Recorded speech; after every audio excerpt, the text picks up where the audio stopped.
Hi guys, Bhavani ఎలా ఉన్నారు guys? బాగున్నారా? నేనైతే బాగున్నాను. ఏం చేస్తున్నాను బాగున్నాను. నాకు బాగా అవసరం బాగున్నాను. అందరూ బాగుండాలి, ప్రపంచం అంతా బాగుండాలి. ప్రపంచంలో నేను నా కుటుంబం బాగుంది. ఓకేనా గైస్? ఒక విషయం చెప్పాలని వచ్చాను. ప్రతి వాళ్ళ ఇంట్లో భగవద్గీత ఉండాలి, ప్రతి వాళ్ళ ఇంట్లో. అలాగే ప్రతి వాళ్ళ ఇంట్లో గరుడు పురాణం ఉండాలి, ప్రతి వాళ్ళ ఇంట్లో. మన వ్యాస భగవానుడు రాసిన పురాణాలు, రామాయణం, భారతం, ఇవి ఉండాలి. ప్రతిరోజు ఒక్క 5 నిమిషాలైనా పెద్దవాళ్ళు చదవండి, పిల్లల్ని చదువుకోమనండి. మంచి చెడు తెలుస్తుంది. వాళ్ళు ఏమేమి త్యాగాలు చేశారు, ఏమేమి ఉన్నారు, ఎలా బ్రతికారు, వాళ్ళ అంతరాలు ఎలా మారారు, వాళ్ళ శాపగ్రస్తులు ఏంటి, వాళ్ళ అన్నీ తెలుస్తాయి. కానీ ప్రపంచం మారింది అనుకుంటాం, కానీ ప్రపంచం మారింది. సూర్యుడు పొద్దున్నే ఆయన డ్యూటీ ఆయన చేస్తాడు, పొద్దున్నే ఆయన ఉదయించకపోతే మన ప్రపంచం వెళ్ళవాలి.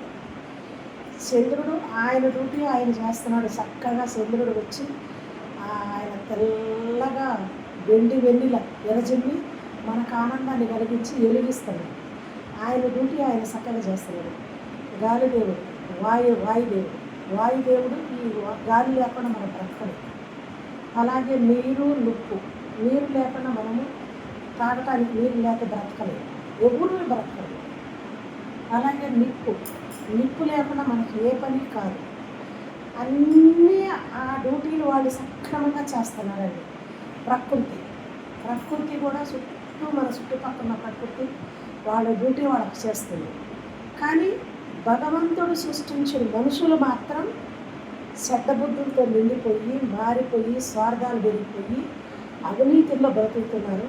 కాస్త అందరూ మనసు పెట్టి ఆలోచించి, నేను చెప్పిన మాటలు ఈ ప్రపంచంలో నేనెంత ఇంత, ప్రపంచాన్ని మొత్తం నేను మార్చలేను. 7 కోట్ల మనుషులు, 10 కోట్ల మనుషులు, 5 కోట్ల మనుషులు, 10 కోట్ల మనుషులు ఉన్నారు. 7 కోట్ల మనుషులు. ఈ 7 కోట్ల మనుషుల్ని మార్చలేదు. కానీ నాలాంటి వాళ్ళు ఎవరో ఒకళ్ళు ముందుకు వస్తారండి. పవనాన్ని ముందుకు వచ్చాడు. అలాగే నాలాంటి వాళ్ళు చాలామంది హేర్మ పిల్లలు చాలామంది వస్తున్నారు. రండి, అందరూ వచ్చి తెలుసుకోండి. పసిపిల్లలకు చెప్పండి, చదువుకునే పిల్లలకు, మగవాళ్ళకి, ఆడవాళ్ళకి, తల్లిదండ్రులు, పిల్లల కల్లా తల్లిదండ్రులు.